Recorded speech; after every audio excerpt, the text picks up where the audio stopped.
Hello, everybody, and welcome to FightGrind Radio. I'm here with Chris Widlowski. Yeah. Yes, I got it. That was awesome. And, of course, you're listening to Las Vegas Tribune Radio. We're going to talk a little kickboxing today. I'm sure I will somehow muster in the strength to put in some MMA as well, because I can't help it. But I also wanted to mention that the Grappler's Quest is happening tomorrow at the Sports Center. I believe it's $12 admission, so anyone that wants to go out there and support some Brazilian Jiu-Jitsu and submission grappling fighters, please take the time to go out there. It's going on almost all day, but of course, you get there around noon or early afternoon, and you'll see some of the semifinals and finals matches. I believe Brandon the Truth Vera will also be there, so who doesn't want to meet that guy? Anyway, so let's get to talking a little bit of kickboxing now. And, Chris, you said you're from the Onekick gym, correct? Yes. Right. And you are an amateur fighter? Yeah. And what's your record right now? Right now I'm sitting at 3-1. 3-1, okay. And when was your last fight? It was about a year and a half ago in April of 2012. And why such a long layoff? Well, because I started, I was in school, and I picked up a role in a nonprofit organization for UNLV. So you were being responsible. It got in the way of you fighting. Trying my best to be, yeah. So what got you back into it? Where did you find the time to get back into fighting? I just pretty much said, I've been lazy for the last year and a half, so I just said, screw it, even if I have a lot on my shoulders right now, I just got to keep going, push through it. And your next fight is? It's December 14th of this year, yeah. Okay. What's the event and venue? Well, it's a Muay Thai event here at Onekick Gym. It's December 14th. I think doors open at 6. Okay. I'm sure we will talk about it again in the future, so if anything's wrong on that, we'll get it straight. We'll figure it out. Or I'll just do some fancy editing afterwards. Right. We'll make sure everything's out good. So how long have you been participating in the sport? Well, I've been on and off since 2009. Okay. And was it something that you just all of a sudden felt like you wanted to get into? Were you someone that watched the sport and finally just clicked for you? Well, I used to date this one girl, and then she introduced me to another girl who did Muay Thai, and her boyfriend was a coach.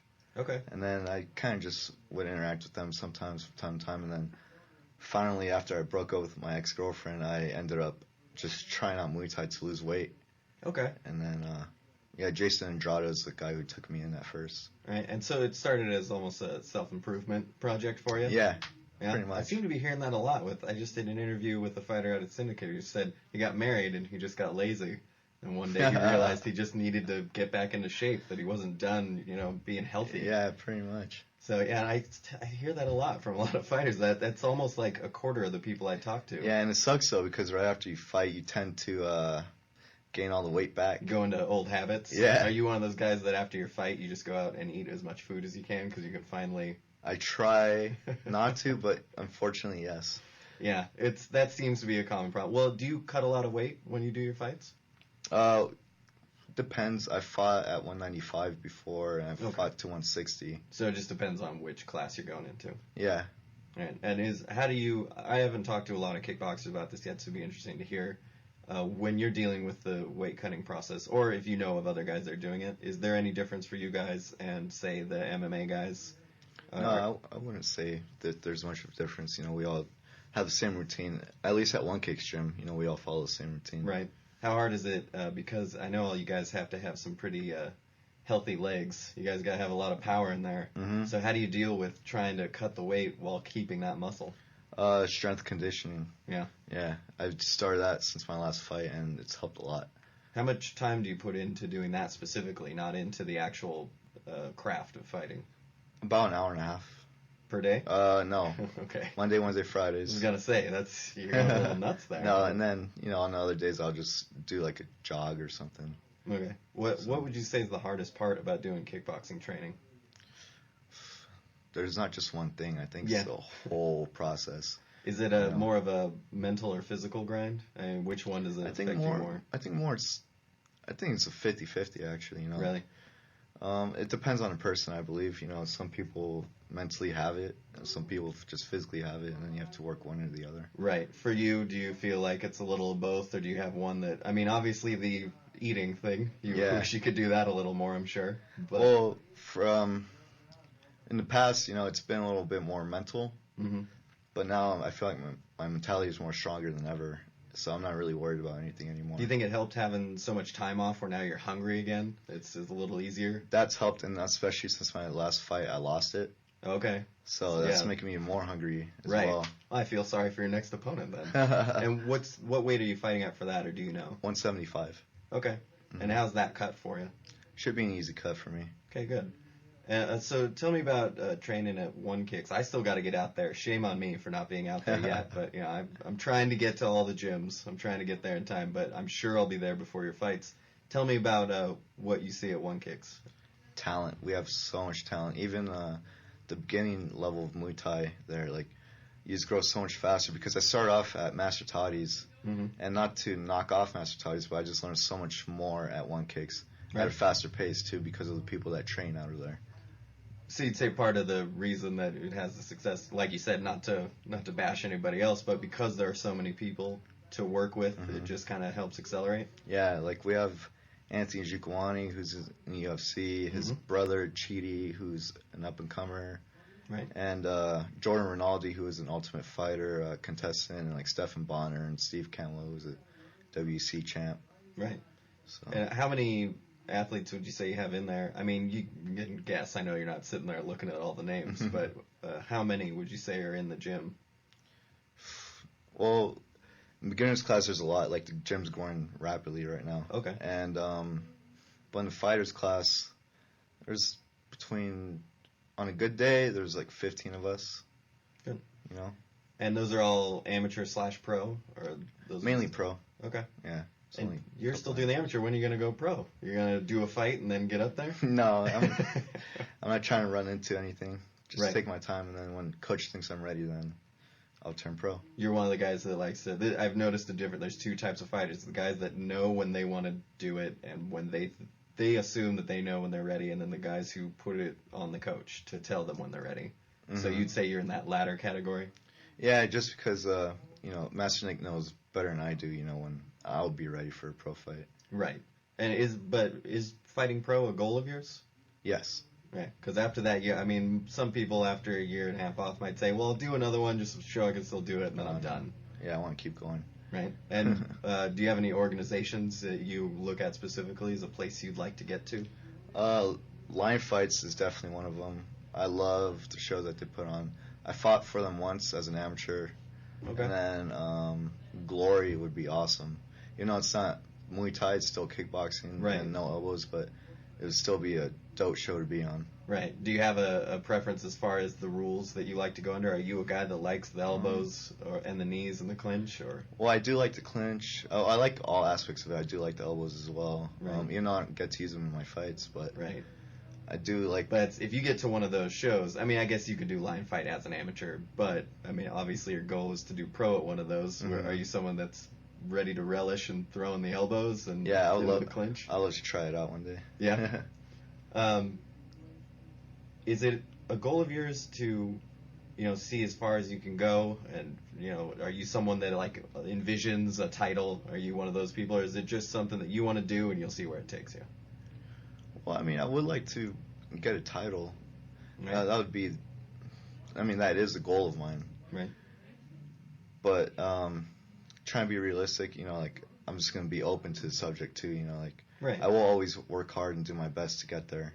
And if it happens, it happens. And if it doesn't, shame on me, pretty much. That'd be my fault, nobody else's, you know. That sounds very Catholic of you. Growing up in a Catholic household, that sounds very much like a Catholic mentality. Oh, that's funny. If I can't do it, shame on me. What a terrible thing I've done.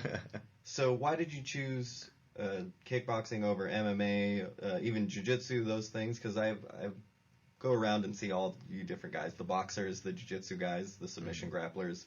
I even hang out with sambo guys sometimes who are used to that world. What was it about kickboxing specifically that got you into it? Was it just knowing that guy that did it? It was just the first one to come around? Well, I guess because I've done, like, taekwondo and karate in the past, you know, when I was younger, but right. I guess I've always been, like, you could say in the stand-up game, so I'm more comfortable with it. And I just started jiu-jitsu about a month ago as well, but just for the benefit of knowing how to fight off the ground as well, you know, because I never know when I might be able to use it if I ever have to. How are you liking it, though? I love jiu-jitsu. It's really cool. There's so many aspects to the sport. Right. And there's so many transitions in it. It's going to be a sport that takes a long time to learn. Yeah, it definitely is. It actually annoys me how hard it is when you're... I have some blisters on my hands that are eternal blisters from tapping so many times with my instructor. Oh, wow. Because he was so good. And, of course, you know, everybody loves it. Part of it's learning. But, man, it's sometimes you just, at the end of the day, you're like, I didn't get anything accomplished. I tapped so many times. Yeah, exactly. I've gotten real good at tapping out. I'll tell you that. Yeah, well, you can get a black belt in that, I think. You can have a black belt. Give it It'll to just me. go around your wrist. It's like a bracelet. But, so who do you train with when you do jiu-jitsu? Ishmael. He trained under Carlson Gracie himself for quite a amount of time. I know he's been in the game for 30 years. Mm-hmm. But, yeah, he's out of Onekick's gym. Okay. And when you train that, is that... For you, is it... You said that it's so you can, you know, at least understand the ground game, but do you see it as something that's important to have for an overall game, or do you think it's just, you know, something fun to try out? I think it's important for everyone to kind of know this kind of sport, you know, just to be able to defend yourself. You never know when you might have to. Right, yeah. Well, the thing I always wonder with kickboxing guys, though, is that I can't see anyone really getting to you and taking you down unless you have the unfortunate incident of running into, like, a nationals wrestler. Yeah. Because you guys throw your knees pretty quick. Mm-hmm. So unless they catch your knee and then take you down. That's true, but I'm telling you, they better be a nationals wrestler if they're doing that, because I've taken a couple knees while shooting in, and it stops you pretty quick. I've never been in a situation like that before, so I couldn't tell you. Well, thank goodness. Well, if you go up to North Vegas, be near Fremont and just wait till around 2 a.m. and then walk right outside of Fremont, and you might hit a situation where you can throw one of those knees. I actually did get into like a street fight about a couple years ago in downtown. Yeah. Unfortunately. Was that one of the reasons that you got into doing martial arts in general? No, not at all. Because I certainly did. Really? I'm small. I wanted to, I need to know how to defend myself a little bit. I mean, it's always good to know how to defend yourself, but yeah, I just did it first for the workout because I hate running. Really? Or I hated running. That's funny to me that you guys, like, you are willing to get kicked in the face, full on, but running, no, that's not for you. Yeah. What is it about running? Is it just the monotony of it, that you're just running? I just hate walking, I guess. If I could have one of those electric mobile wheelchairs... That'd be awesome. My dream. It's honestly, if we can get a sponsor for you so that they give you a rascal and you just ride around. That'd be so awesome. Would you ride, if you make it to Lion Fight, I will sponsor you. I will get you a rascal. You got to take it into the ring. Oh, I'll definitely do it, man. There's no question about it. That sounds odd. Now I have a goal. I'd fight in a wheelchair, you know? That would start a new sport. I'd watch that too. Yeah, that's actually an interesting idea. But no, now I have a goal for sponsorship for FightGrind. We're gonna get you in the wheel or in the rascal, and you're gonna make your way up to the ring. Oh, please do. I think that'd be great. Now, if you do, I'm sure that you watched the Lion Fight where they did it on Fremont Street. Mm-hmm. Do you think you might like wait till they do another one of those? Like, if you have an opportunity to go pro and they go, well, we can put you in this fight here, or you can wait like 3 months and we'll put you out on Fremont Street. You think you'd wait? No, it doesn't matter to me, to be honest. It could be in a garage. And, I just enjoy the sport. I'm not there to fight in a specific area or anything. Okay, but I don't know. Those pictures are really cool when we come out of Fremont. It looks like got the lights right behind you. Yeah, it looks like you're in Street Fighter. I love it. Yeah, that's true, huh? It is nice, but again, you know, you're an actual fighter. See, I'm someone that's always thinking about the big picture and taking pictures and using press releases and things. So I'm always thinking, wouldn't it be awesome if? But fighters are always like, I'll just fight wherever. I don't know. You want to fight now? That's true. So do you think you'll branch out to MMA ever, or you think that you're going to be a kickboxing guy? I mean, you know, for good. For good, I would like to say Muay Thai. Yeah? I would love to. That's just where my heart is, you know. I do more for the passion than anything else. Right. Do you think you would, obviously, having line fights cool because you get to be in Vegas a lot of the time. Mm-hmm. Glory, you're still in the U.S. Would you go to places like Thailand or to the Netherlands? Oh, yeah. I plan on going out there. Hopefully next summer, Onekick is doing a trip out there. Cool. To go train. So yeah, and so hopefully I get to travel with them. If you had opportunities to go pro out there, like if a company offered you the opportunity to do that, would you be interested in that? Yeah, just as long as Master Nick thinks I'm ready. Right. Oh, well, of course. Yeah. I'm not. Yeah, then I would. Yeah. Anywhere doesn't matter. Right. Yeah. Well, I know some people, they either have family or they just don't like, you know, some people don't like the travel. Some people are a little wary about going outside the U.S. and fighting for companies when they don't speak the language, that kind of stuff. I love traveling. You know? Yeah. It would be nice to do on someone else's dime for once. That's true. That's what I always ask people when they say they don't want to travel. I'm like, are you sure? Because if they pay, like, why wouldn't you take the opportunity? Yeah, like I've been to Europe and that was an expensive trip, you know, because of the economy. Yeah. Well, were you in Western Europe? Yeah. Yeah, that's really expensive. Mm-hmm. I actually just wouldn't go there if somebody offered me unless it was fully paid. Yeah, it's like $1.50 to our, like compared to our dollar and all that. Yeah, that's too much for me. I'm poor in the U.S., so I'm extra poor. Yeah, exactly. Europe, so. I had a huge credit card debt. Yeah, I hear a lot of fighters that have that. I don't know about huge, but all of them are putting in their time. How hard is it to do? You do full-time work? I do about 30 hours a week. Okay, well, yeah, that's full-time, but without the benefits, essentially. Yeah, pretty much. So, how hard is it to be able to do that?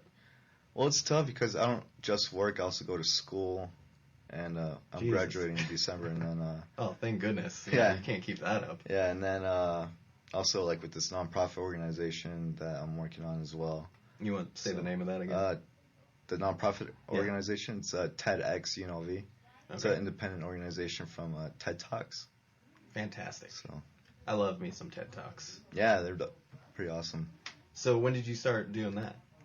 Well, I started TEDx UNLV in August, and before that, I was doing another organization called Solar Decathlon. And how'd you get involved with these? I just saw like the posters around campus and that they needed a graphic designer. Okay. And then just hopped in. So you do? Is that what you're getting your degree in? That and criminal justice. Oh goodness. Yeah. So you're gonna make your own website, and then it'll be about representing people, and then you can do a TED Talks about how you make that business model work.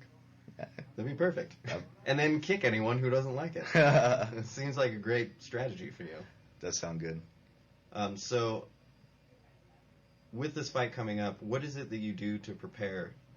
Do you have a specific regimen you like to get into to get ready for these fights that's not the same as your just everyday getting in shape stuff? Yeah, like I'll wake up at 5 in the morning and go do my strength conditioning as soon as I wake up. Then I'll go to work or school right after, and then after that I'll go, if I do strength conditioning that day, I'll just go train for a couple hours, you know. So in a given day, what would you say your average time is for doing, you know, all the different workouts that create this fight? Like training, like overall every day is about 2.5 to 3 hours a day. So it's that plus school and or work. Mm-hmm. Yeah, you sound like that's just craziness. I have lots of jobs, but they all kind of meld into one thing, and you're doing 3 completely different things there, essentially. Yeah. So I don't know how you guys do it. That made me tired. You just saying that. I'm actually made me tired too. Yeah. Like right now I'm foregoing doing the workout stuff, and I'm mad at myself about that. But it's because I'm doing all the stuff I'm trying to do with the website and this radio thing and getting out to all your gyms. I don't know how I would add 2 hours of workout into that, because at some point you have to sleep, right? Yeah, exactly. When do you get your sleep in? I don't know. I love that answer. Every fighter has the same answer. I don't know. Sometimes I pass out, and then I wake up, and then I go do the next thing. Yeah, exactly. Are you able to feel as rested as you might need to? I mean, I know that you guys are all, you have to push it because you have to have lives and do this fighting stuff, but do you ever just feel like it's those days? Do you have those days where you just go, nothing today, I'm not doing anything? I've had those days, yeah. Yeah. And, but I still keep going. Right. You know? Well, and obviously when you're getting ready for a fight, you gotta just push through. Mm-hmm. But I always wonder, and I like to hear about when people, how do you find those times where you're not, where you allow yourself to just let go of all the stuff you got to do? Are you able to find those times? Like getting ready for a fight? No, not really. Yeah. It sounds intensive. But does that make it, do you think that carves an edge on you where you want it more than the other guy? Yeah. Like, it's intense how bad I want it. Like, only I can feel it pretty much, but right. I just feel it so much in me that I feel like I can't lose again, especially after losing my last fight. Right. It was like an eye-opener. Yeah. How'd you lose that last fight? I was gassed out on my own. Yeah. Was it a finish or was it a decision? Dr. Savage. Okay. And myself too, so I was like, I felt like I couldn't breathe anymore and all. Okay. Yeah, that's tough. So this next one, obviously, one of your big things is going to be strength, cardio, all that stuff. Mm-hmm. Was it that you had been taking a beating, or was it just the sheer... No, well, because I was winning the first round. Yeah. And that's when I had all my gas. I was just going at it, and I think I just wasn't breathing. Right. Do you think some of it was adrenaline dump and that too? With that? Yeah. It was a whole shebang. It's one of the more interesting things to me. It's kind of the X factor for a lot of fighters, no matter what their practitioner is, that they don't know how to deal with the adrenaline dump sometimes. Mm-hmm. And whoever learns how to control it the best seems to have that little extra edge. Yeah, and it was also fine for line fights, so that made me more nervous. I was like, I can't mess up in front of line fights and all that. And then, right, and that, of course, that's manifest destiny there. Yeah, but I did learn a lot from that fight, which is good. Yeah, and we talked about before the show that when you have these fights where you have something like where you hit a wall essentially, and it's there's nothing specific you can point to. It's just for some reason the body isn't doing what the brain wants it to do anymore. You were talking about that you learn a lot from those experiences. Exactly. Would you say that those are more important? Even though maybe more important's the wrong term, but would you say it's as important as a good win? Yeah, exactly. I mean, I would like to say it's even more important. I'll say that because before that I was 3-0, and then so I had this mentality of just knocking people out because all my fights before then were knockouts. Okay. And everyone passed the second round, so I was like, it's gonna be easy. So then when I went to my fourth fight, I'm gonna knock this guy out like I've done everyone else, and right. I didn't, and it went the other way around. Right. And I learned a lot, Yeah, and it sounds like that you, unfortunately, kind of, I don't know that you beat yourself, but it's not like the other guy really beat you. So how frustrating is that?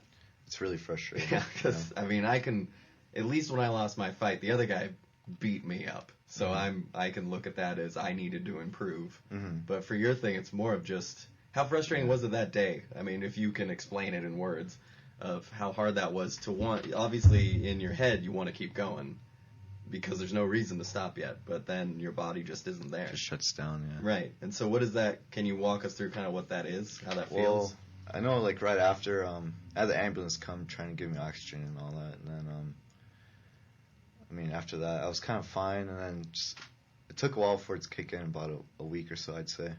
Really? And then I just started dwelling in myself. And, that's the worst one. Yeah. The dwelling. It's no fun. Just went on my little shell for a little bit, and then just told myself, I can't let that happen again, pretty much. But it was tough, because that's your own battle right there. Right. And those are the hardest battles. So, but you're sure for this next one you're not going to have that problem, right? No, I feel mentally strong. I feel so good. Like, even my conditioning is on point now. Good. Because I've been training for like a month and a half already, so I've been ready. Right. Mm-hmm. And like we said, you had the long layoffs, so you got your brain all in the right spot. You got your body, it sounds like it's getting into shape. So now all you got to do is beat somebody up. Yeah, exactly. And what are the rounds, for people that don't know, for amateur fights, what are the rules in the rounds? Well, for Muay Thai, it's 3 rounds, 2 minutes. And if it's for a title fight, it's 5 rounds, 2 minutes.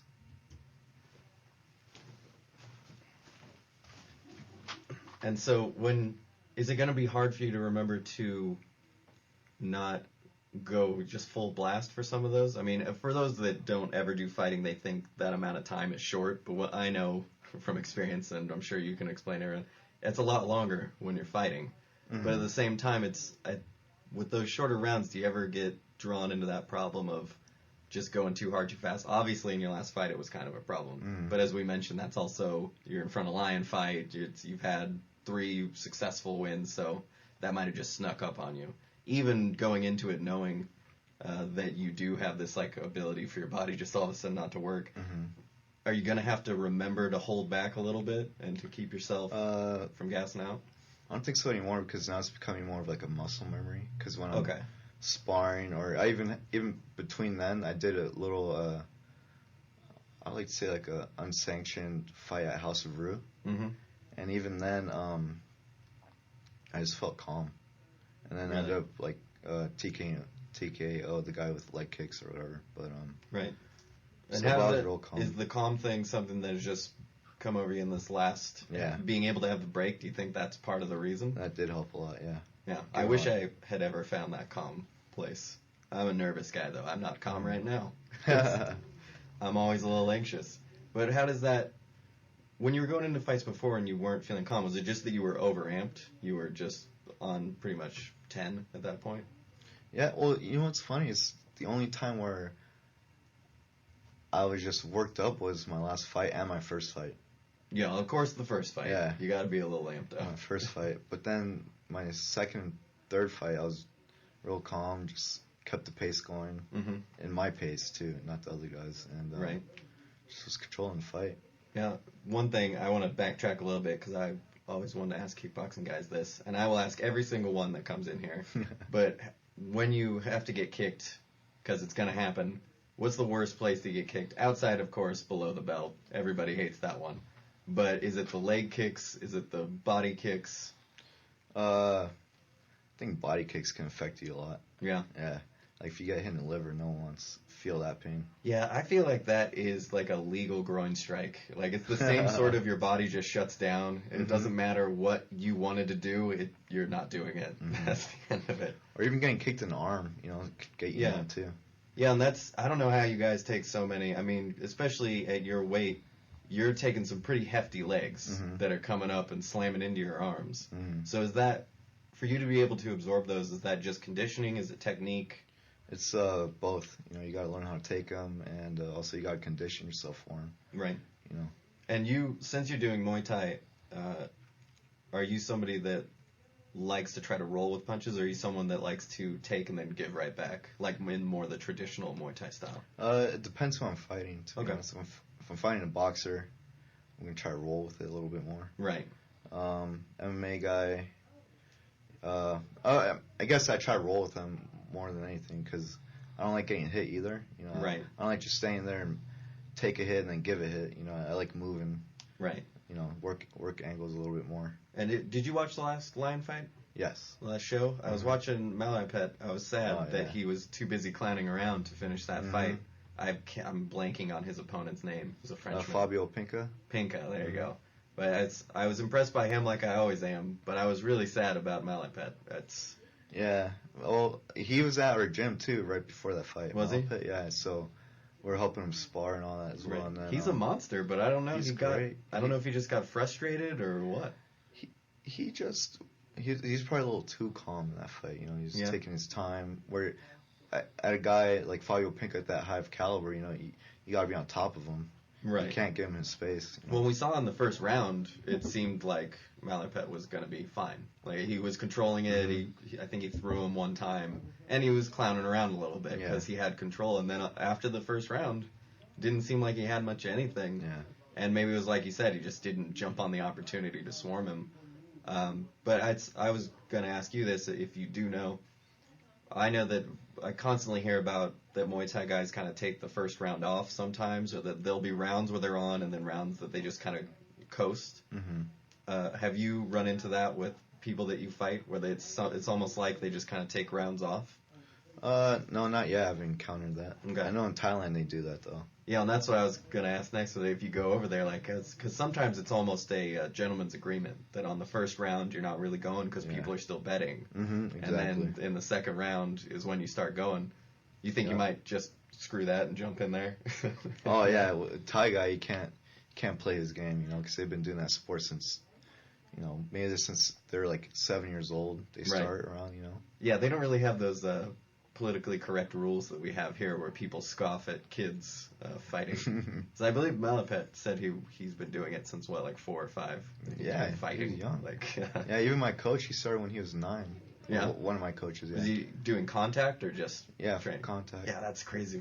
9 years old. I'm so glad my parents pushed me towards soccer. I don't think I would like fighting as much if I had been in it at that young. I would have probably just been like, this is terrible. I hate this. Especially like Muay Thai or something. Yeah, especially Muay Thai. That's a good point. Like maybe Jiu-Jitsu I might have been into, but not getting shins into my legs and in my ribs. Yeah, exactly. That would have not been any good. By the way, we got Matt here again. Sorry, Matt, we got caught in conversation. No problem. It's great to be here. Do you see those last fights, the lion fight? No, I unfortunately couldn't go. Oh, you silly There are fool. great things about him, though. Yeah, that was a good show, and this guy's going to be on it pretty soon. I know it. I'm a prophet that he will be there. He was there once on the amateur level, but he's going to be there pro at some point.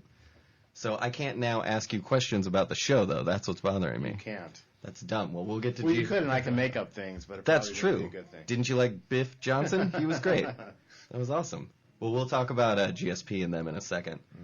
But so, I know that you said that you have your coach who's gonna, tell you when you're ready, I guess stuff. But given that you've done 3 fights in your age, do you have like a set point where you're like, I need to be pro at least by this time? At least before I'm 28. Okay. I would say I would like to be. Yeah, I think that's fair. I don't think anyone's gonna get mad at you because I'm 26 right now, so. Right. That's not rushing it. You should be good as far as that goes. I mean, of course, as long as you stay in good health. Yeah, as long as I stay busy too. Yeah, we always hope for good health for all these guys. So I hate seeing. I've watched 2 guys at gyms who I won't mention in case for any reason it gets them in trouble, but who had their noses broken, just rolling around grinding. How often do you run into those little injury problems like that? I've never been injured yet. Well, don't jinx it. You haven't been. Yeah, injured, exactly. Knock on wood. There you go. Knock on every piece of wood in here. But so you haven't dealt with anything like broken noses or wrist problems? Or anything like that? No. I mean, I broke my nose when I was 8. Well, that doesn't count now. I don't think that'll. I don't think the medical staff is going to ask you if you were when you were 8, so that'll be okay. But anyway, let's transition over a little bit to a little bit of MMA talk. Which again, you decided not to go the MMA route. No. Which is a little sad because I'm looking at I could fit you into a fight pretty quick. I think I've had you in there. one MMA like pancreation fight though. Okay. And I got DQ'd from that. Oh, what'd you do? I broke the guy's nose or whatever. You can't do that. I wasn't trying to. I mean. Was that you had already been training kickboxing and all that? Just for 2 months. Oh, so you were just naturally a nose breaker. I don't know what happened. It's because we were wearing MMA gloves, so. Right. And we couldn't knee. Yeah. So we're in the clinch, and I was looking at my corner. I was like, what do I do now? I want to knee him. And then he's like, just punch him. So I did dirty boxing, just grabbed the back of his head and just started punching him in the nose. And then I think that sounds fine. But again, pancreation has its own rule set. So. Yeah. I'm never doing that again. Yeah, it's a little weird on their rules. I get it for like when they have military guys that do it. Those rules make sense for them because you don't want to hurt them too much. You're just trying to show that you have combative skills. You're not trying to beat the crap out of each other. Yeah, I mean not more for like MMA or. Yeah, I wish they would just do MMA next time. Yeah. Don't do any more pancreation. That's silly. I learned my lesson. But anyway, speaking of MMA, let's talk about the fights. I want to talk about the fights tomorrow. Matt, what do you got for these fights? I think they're going to be some great fights. And we disagree on that, but I think they're going to be some amazing fights. 20-year reunion. Uncle Dana's had the talk with them, and people are going to come out and put on a show. I think it has the potential to have really good fights, and I hope to God I'm wrong, but I think it's going to be a super boring show. Well, we'll know for sure on Saturday night. Oh, will we? Are you sure? I noticed though sometimes there's arguments now on forum boards every time after shows on how good was that show, And no matter what happens, like if everyone knocks each other out too fast, then it's, oh, that was terrible matchmaking. And then if it's everybody goes to decision, oh, they were all being boring and going on points. So I think we might run into that either way. What you need is that perfect mix of, like, you get one guy to do a 10-second knockout, then you get a second-round submission, and then a hard-fought decision. And then GSP being boring. Well, I think Johnny Hendricks is going to bring it to GSP, so he might be forced in a situation where he can't be boring. I really hope he does, but I'm just not sold. I know it's hard to stop the UFC hype train, and I do, like, Hendricks is good. There's no doubt about it. But I saw GSP. I've seen him the last couple of days, and the guy's just, the amount of calm that he has for what's about to be happening is kind of scary. Like, he's just cool. He's like, yeah, I'm going to go punch that guy in the face, probably hold him down for a little while. I might try to submit him, who knows. And there's no thought of, like, he's going to bring it to me and hit me. He's just thinking about what he wants to do. You know, I think the question is, can Hendricks close the distance, get inside, and how effective is GSP's jab going to be? Well, I think to both of those, the answer is yes. And good. GSP's going to have the jab, and it's going to be nice. And I think that Hendricks, because he's so crazy and he loves to just fly in there, will close the distance. Right. I don't think he'll do anything with it. And if he does, I think it would be real short-lived. I mean, GSP, everyone forgets because we're so used to him controlling, but it's not like his ground game is bad off of his back. True. We just don't ever see him there. Mm-hmm. But for anybody that thinks he's going to get there and be like, what do I do? We're not going to look to his corner lost. No, GSP is very well-rounded. And on his feet, on his ground. But I think Hendricks is such an explosive wrestler. I think he was a two-time national champion, and just the strength that he possesses. It's going to be an interesting fight. Yeah, I hope it's interesting, because I swear to God, if we get into the third round and it's more of him laying around, because I'm worried, we might have talked about this before, I talk about with everyone, that people like King Mo and Roy Nelson fall in love with their big punch once they learn that they can do it. Absolutely. And I'm worried that Hendricks is going to just, even though he has all these other skills, he's going to just look for the one big punch.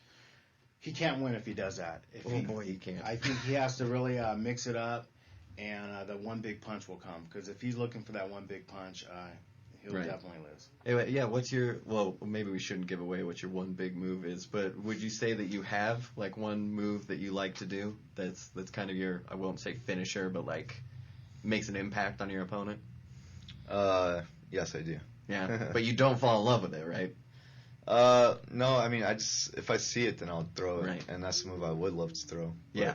That's the mentality more people need. See, you can already be a coach. You can go up to like 90% of MMA fighters who think that they can strike. Be like, no, just wait. And if it shows up, throw it. Don't throw it all the time. Yeah, just mix it up, or else your opponent starts reading it. Right. So they see it coming. Yeah. How often do we see that in MMA, where it's just the guy is known for a move, and that's the move he does. Right. He doesn't do anything else. And they have the right hand totally cocked back, and you can see it coming. Well, we saw it with Dan Henderson in that last fight. Goodness gracious, for 20 years doing the same damn thing, and he finally got caught. What about Chael Sonnen versus Rashad Evans? I think that's going to be an interesting fight. I think all this hype with Chael Sonnen and the Ultimate Fighter of Brazil, and I heard now he wants to fight Vitor and everything. Is it going to be a distraction? Yeah. That's the question. And Rashad has something to prove. That's what I'm interested in. Is Rashad seems like he knows that this is kind of a last real emphasis moment for him. He might win other fights and have a career, but this is his last one to really show that he is there, he's prevalent, he can do it, he's the man. Honestly, 4 years ago, this would have been the best mudslinging combination ever, but now they're just both so focused on not screwing up that they're not really talking as much as they should. Or as much as I'd like, because these were the two best heels for a while. They were, and Rashad has some excellent wrestling. He was also a 4-year wrestler, but he does have the one-punch knockout power, where I don't think Chael really possesses that. I don't think Chael possesses regular knockout power. I don't think he possesses knockout power. He'll grind you down, though, and he'll grind you down. Once again, I think they're just going to bring it. It's going to be a good fight. Yeah, well, I think it's good for Chael that it's only 3 rounds. Because 5 rounds he might get into some trouble. Right. I agree with you on Rashad. He fell in love with that punch for a while. I think he's kind of over that now. Right. He has some good legs, too. Yeah. Didn't he knocked out someone with a leg kick? Solomon? Right. I can't remember. He's quick on his feet. He is very quick, but I miss Bling Bling Rashad. I liked when he was always wearing the shades, the super nice suits. I like to have a good heel. I don't need it to be WWF or anything, but although Chael sometimes borders on that. He steals lines from them. Yeah, he's a great marketer. You can't blame him. But I do miss having guys, like I love watching Diaz fight because he's always going to talk. I loved watching Rashad. I don't like Cormier and Jones so much when they're talking because it feels forced.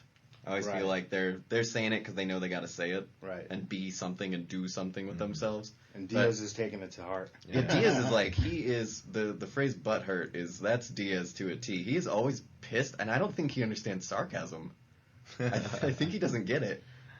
Because every time people talk about him, and even if they make a little snide remark and just joking, he's mad. He's flipping off the camera the next day. He is, but I know some people that train with him. They say he's a really nice guy. I've met him in person once, and he honestly, that's what I mean, though, is that he's honest. Like, when he's angry, he's angry. And if he doesn't like what you said, he doesn't like it. He's pissed. But I think not too many people can get another fighter completely out of their game and force him to fight his fight. And he can do that. And he even got GSP to do it for a little bit, and then GSP got hit a couple times and went, that's right, I can't do this. Right. Which is why GSP is so good. Absolutely. And it's hard, You can attest to it. When someone's trying to get you out of their game, they're talking, they're trying to bait you in, what do you do? Have you run into that yet? No, not yet. Nobody yet. I mean, I have at the gym. Yeah. But you just gotta relax. That's the main key. You gotta relax and keep your own mindset steady. You can't feed into all that BS. Right. Like even Condit when he fought Diaz, he didn't feed into that. He didn't. He played out his game and then just stuck to it and he won. He also ran away a lot though. Yeah. I'm never a fan of. I'm okay with backing up, but sometimes they just straight up run. I get it. So, if a guy's trying to shoot in and take you down and you've got to turn and move, that makes sense. But if they're just, Diaz never shoots in. Right. He's plodding forward. So circle away, but don't run. That's why I liked when Diaz slapped him. Just a full-out slap to the face. Totally disrespecting him right there. But, I mean, that's interesting. How would you react if someone was talking or slapped you like that? Do you think you can keep your composure? I'll do my best. But, I mean, if someone slaps you, that's a total disrespect. Right. I wouldn't even do that to anyone, no matter how pissed I was, It's just kind of like a man rule or something. Yeah. Unspoken rule that you don't do. I think Diaz crosses that line sometimes. He definitely does, but that's why he's so much fun to watch. He's fun to watch, and you know what? It works. Yeah, well, that's one of my favorite lines. We're throwing spin and shit now. That's so good. So the other fights, Robbie Lawler versus Rory McDonald. This is the fight I hope becomes something cool. I want it to just be interesting and back and forth. Lawler's been around forever. He has nothing to lose. Yeah, pretty much. Everything in the game, so I think he's going to come out there blazing. Rory McDonald, though, is a great fighter. He trains with GSP. Right. Great stand-up, great ground, and he's beat some tough opponents as well. Yeah. Although he's fallen into that category, getting a little boring, though. Right, which I think he has to make a stand on this fight because of his last fight. I think so, too, only because of what's been happening to fighters that don't make a stand. Although I think, to be fair, in that Ellenberger fight, I've always felt like what he was doing was just making sure Ellenberger couldn't fight GSP. That was his goal, was that he was just the barrier between GSP and Ellenberger. Because they wanted Ellenberger because he's such a dynamic fighter that likes to hurt people. And so Rory just went, look, I'll just jab him to death. That's what I'll do, because he doesn't know how to stop it. At the end of the day, he won the fight. He won the fight, but I fell asleep. Did he literally? Did he win the fans? Did he win the crowd? But he did win the fight. Yeah, Oh yeah. Well, no one's gonna say that Ellenberger did anything, because even Ellenberger said, I just didn't pull the trigger. I didn't do anything. Right. But you were right about Lawler. He's got nothing to lose. Nothing to lose. And everybody that knows of him loves to watch him fight. Right. So I think even if he doesn't win this one, they're going to put him in another show. As long as he does put on a show and doesn't get knocked out in the first 10 seconds. Yeah, I don't think Rory, unless he charges in, Rory isn't going to knock him out in the first 10. Although I saw Rory at the gym. I try not to mention gyms' names because I never know who gets in trouble when I mention these things. But I saw him at the gym. He's probably one of the most awkward people I've ever met. As far as he came into the gym and someone came up to him and wanted a picture. They did it really rude too. He's trying to get in there and cut weight and You know, they're coming up like, hey, can I get a picture? Wow, you're really cool. Which is, I know that they're getting caught up in it, but when you're at a big-time gym... There's a time and a place. Yeah, don't bother the guys, especially when they just walk in the door.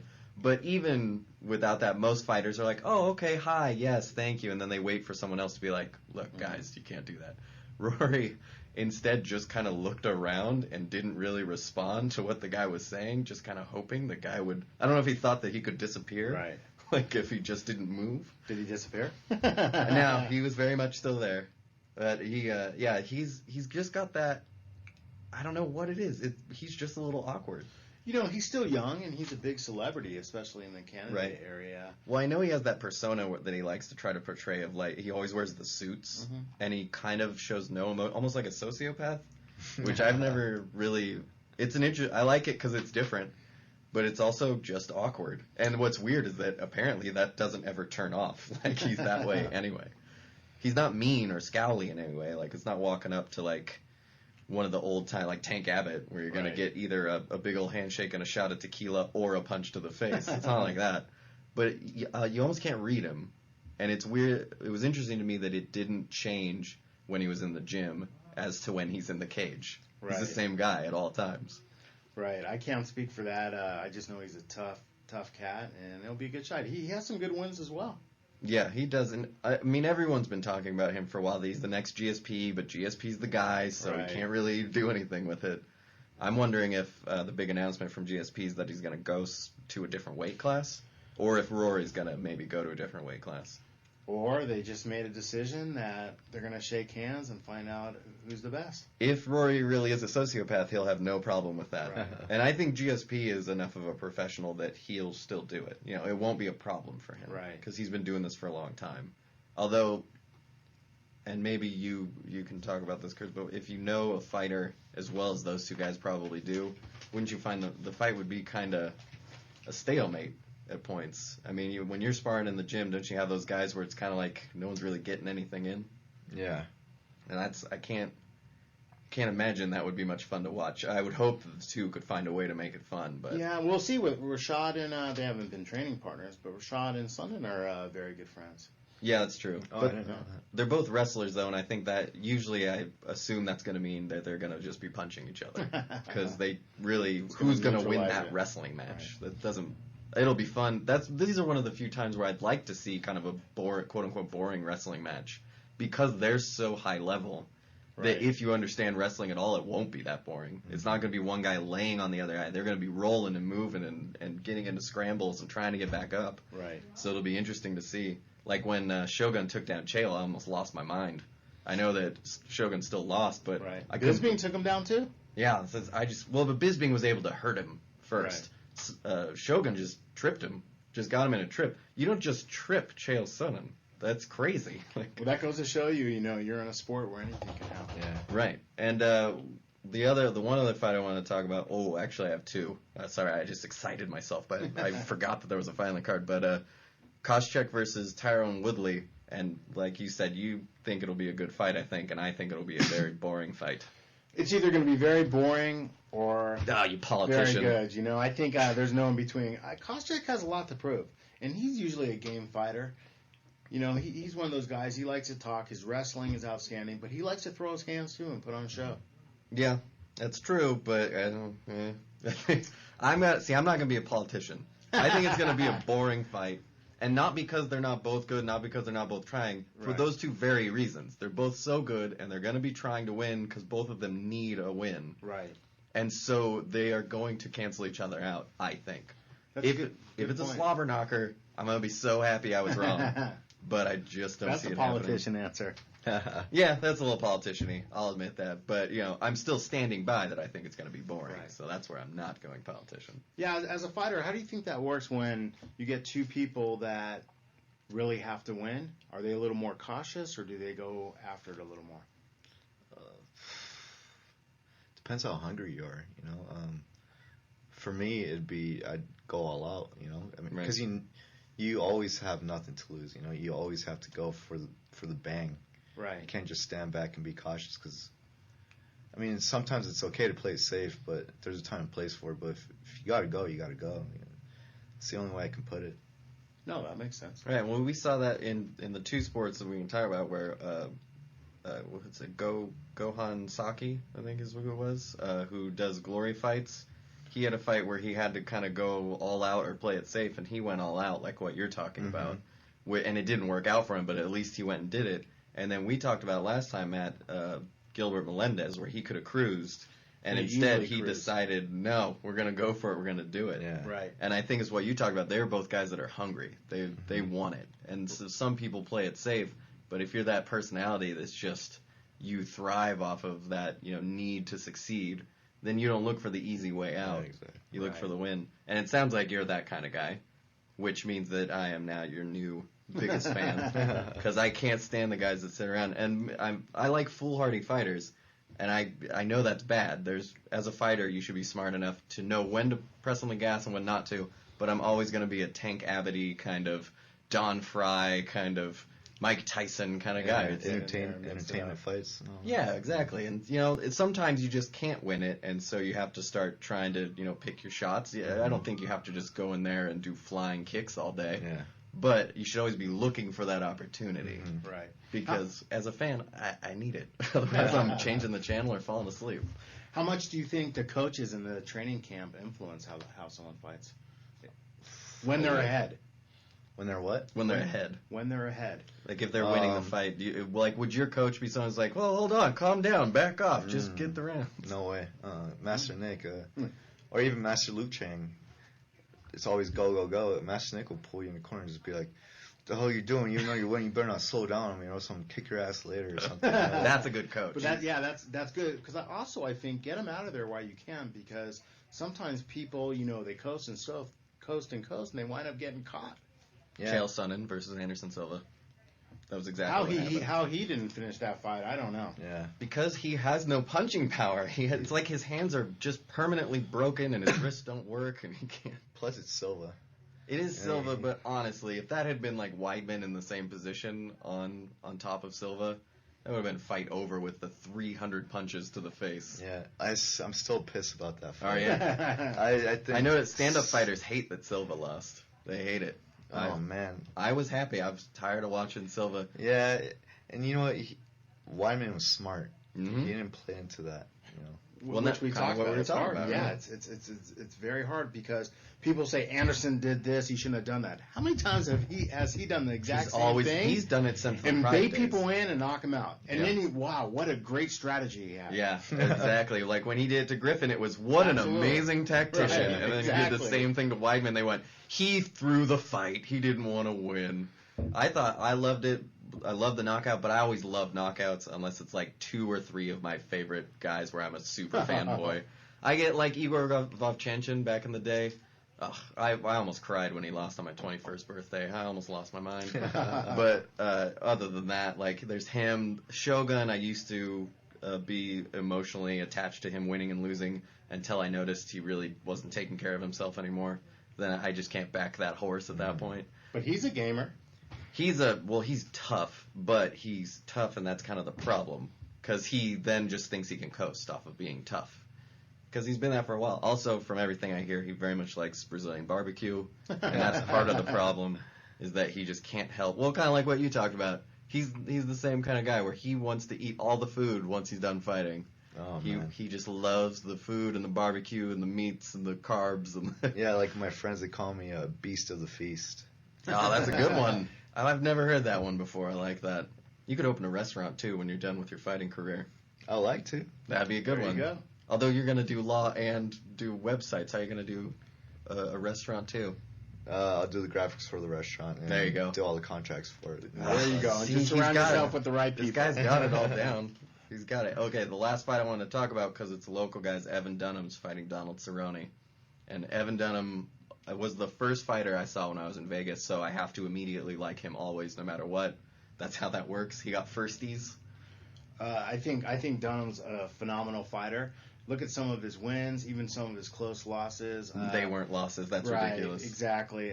But look who he's fighting. Right. But I'm going with Dunham. Yeah, that's my boy. Do you think he'll be able to finish Cerrone? Cerrone's been getting finished lately. He has been, but those are two, once again, very game fighters. Cerrone wants to put on a show. I mean, you look at his fights. He's going to come forward. He's going to be throwing bombs. He's not scared, so it's going to be. And I'm pretty sure fight. his back's against the wall at this point. Absolutely, but with those little gloves, I mean, anything can happen at any time. I think most people forget Cerrone was a ground guy pretty much his whole career until the last 2 years. He was all submissions, and then he started to have his hands. Now everyone thinks because of how skinny he is in his build that he was a Muay Thai guy who learned submissions, but he's always been a ground guy. Dunham's one of those rare. I guess it's becoming less rare, but he was one of the archetypes of being good at everything. He's very well rounded. Yeah, and he's I couldn't call him a striker or a wrestler or a ground guy, but he does all of them during his fights. Do you know what background he comes from? Irish, I believe. So he's a boxer. No. Right. No, his style is one of those kind of amalgamations. Right. You really can't pinpoint it. He's an MMA fighter, and he's tough. I mean, the reason he has 3 decision losses, which all 3 I think are not losses, is because of the fact that he can keep going while getting hit, and he doesn't stop. His cardio is out of the world. It really is, and I wish I could figure out a way to get that cardio without doing anything. But it turns out you have to do stuff to get that. Is that what it is? I knew it was something. I know, yeah. I've been trying for a long time. And he probably runs, Chris, which you should probably look into the running thing. I know you guys don't want to do. I was talking earlier, Matt, you weren't here, but he's okay with getting kicked in the face. But running, not a thing he's interested in. Interesting. Don't you find that weird? That fighters have all these weird little things where they're like, I don't like to lift stuff. But I'll have another guy take my arm, put it behind my back, so I'm touching the back of my head. That's okay. But the running's a no. So I wasn't here. What do you like to do for your cardio? Well, I started strength conditioning about a couple fights ago, and then, so that's been helping me in my cardio and my lifting and keeping my muscle mass while I cut weight. So, I'll do that, and then I'll run about 5 miles every other day. So just think when you're running, how you're going to make your opponent pay because you hate running. Oh, man. I was telling him I hate walking. Yeah, that's the weird one. I hate walking. If I just bipedal. The mobile wheelchairs, I'd be happy with that. Yeah, that's going to be the thing we're going to do, Matt. We talk about. For anyone that's listening to this, we just went over this. But, that's the first fighter, or at least first kickboxer FightGrind is going to have to sponsor is going to be him, and I'm going to get him a rascal so he can come down into the ring with his rascal. That will definitely be a sight. It'd be awesome, and we'll put the flames on the back of it. It'll be probably the greatest sponsorship of all. And then you go knock him out and get right back in. Yeah, or give it to him as a charity thing, maybe. Just be you're going to need this. Yeah, right? That could be a good one, too. Then we'll get you another one, so then you both can ride around that. I think that works. That makes sense. I like it. But who else? Oh, we also have Pettis' brother is going to be fighting on this card, which I'm really interested to see. Because I would like to see if he is... I doubt he's as good. Right. Or at least he's not there yet. He's still developing. Do you think there's so much surrounding him and it's difficult for him because every time he fights, they're going to talk about his brother? Probably, but I think they did a good job. They put him down. I believe he's on the Facebook card. So most people, there'll be a lot of people that see him, but it's hardcore fans that already know about him, and they've seen brothers and cousins and people come in before of fighters. So I don't think they're gonna put too much on him. It was smart of them not to try to throw him on the main card, right? Because it's just too much for a young fighter coming up. Have you dealt with any sort of when you're fighting here, Chris? Do you deal with kind of the stress of people that know you, kind of a thing? We talked about the lion fight. You definitely felt it. Just more of my parents for some reason. Oh yeah. Yeah. Are you Catholic? Or did you not grow a up practitioner? But you grew up in a Catholic house? Yes. Yeah. See, I could tell. He was talking about if he didn't succeed, it would just be shame on him. And only a Catholic guy would say that. So what did your parents say when you first told them that you were going to fight? Oh, my mom freaks out every time. Because she's a mom. Yeah, and then my grandma just spends all day praying. Aww. And then my dad, I love my dad though. No matter what, but he'll just sometimes be you gotta do it, keep going. Sometimes he's the pusher. He's the other side. He'll sometimes be there and pushing. Yeah. If he's awake by the time I get home, he's passed out by 8:30. But how nice is it to have the family behind you, even though they're freaking out? Is it still good to have? Yeah, especially support. My girlfriend too right now. She's also a nutritionist major, so she's my nutritionist at the same time. Yeah. And it's helping me a lot on this upcoming fight, and she's a great support, and my friends also. Would you say that the support overrides that anxiety you get, or is it a little bit of both? No, it helps a lot, with the support. Just when I hear stuff come from my dad, sometimes I'm like, you don't know what I'm going through right now. Like, yeah. Well, yeah, you're going to have that. I always forbid my family to ever be near or involved in or see or hear anything that I do. Because I get too much anxiety. I can't do it. So I just hide from them. When I had my fights, they didn't know when they were happening or what was happening. That's what I'm thinking of doing for the next one after this. I think, it does help sometimes. I mean, everyone deals with it different. Some people love to have their parents there. But again, Catholic. Maybe there's just that special little edge of worry that we all have in there. Yeah, there's something about those churches. Yeah, like this, or last night, my mom was like, "Why do you fight?" I'm like, "Oh, what a weird question." I'm like, "Cause so I want to." What was your response? I'm curious. Yeah, I was like, "I want to, and don't talk to me about this right now. I'm getting ready for a fight." Yeah, don't put that seed of doubt in the brain. That's crazy. But how was the feeling when they were there and you won the fight? It's great, I'm on the Widlowski sponsorship right now, and they hooked me up on gloves, shin guards, headgear. But yeah, it's great, nothing better than to have the ones that you love most. Right. Be there. Does your mom scold you after you hurt somebody? Is she like, why did you kick him in the face? No, not at all. Okay, good.